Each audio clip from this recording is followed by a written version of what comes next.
দেশের সর্ববৃহৎ যৌনপল্লী রাজবাড়ীর দৌলতদিয়া। এই পল্লীতে যৌনকর্মীর কাজ করেন প্রায় ১৫০০ নারী। সারা বছর যেমন তেমন কাটলেও ঈদ এলে সকলের মধ্যেই দেখা দেয় এক ভিন্ন রকম আনন্দ।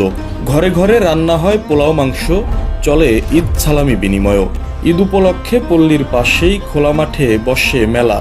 পল্লীর শিশুরা আনন্দ করে মেলায় গিয়ে। আনন্দ ভাগাভাগিতে পিছিয়ে থাকেন না পল্লীর বয়স্ক নারীরাও। যৌনকর্মীদের ঈদের পোশাক ও খাদ্য সামগ্রী দিয়ে তাদের আনন্দকে আরও বাড়িয়ে দিয়েছেন অতিরিক্ত আইজিপি হাবিবুর রহমান।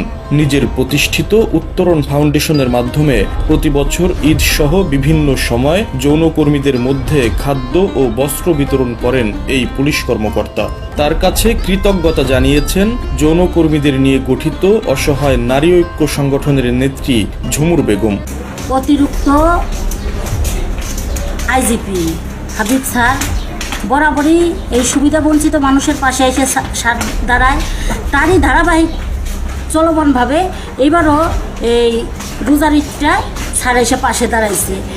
১৪০০ মানুষের মাঝে ১৪০০ কাপড় বিতরণ করছে, পোলার চাল, সিমাই, চিনি ইত্যাদি যা যা লাগে সব কিছু। এই মালগুলা সুবিধাবঞ্চিত মানুষ যারা তারা পায় তাদের মুখে যে কি একটা আনন্দর একটা উৎসব, মানে ঈদে তারা যতখানি খুশি, পাশাপাশি তার থেকে মালগুলা পায় তার থেকে আরও বেশি খুশি।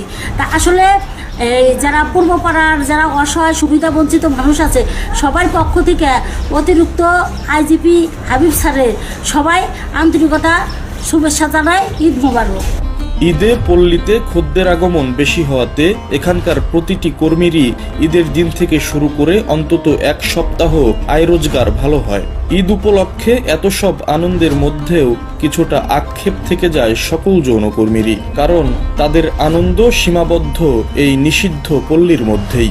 সভ্য সমাজে তাদের ঠাঁই মেলে না, তাই মন চাইলেও তারা মুক্ত বাতাসে ঘুরে ঈদ উদযাপন করতে পারেন না।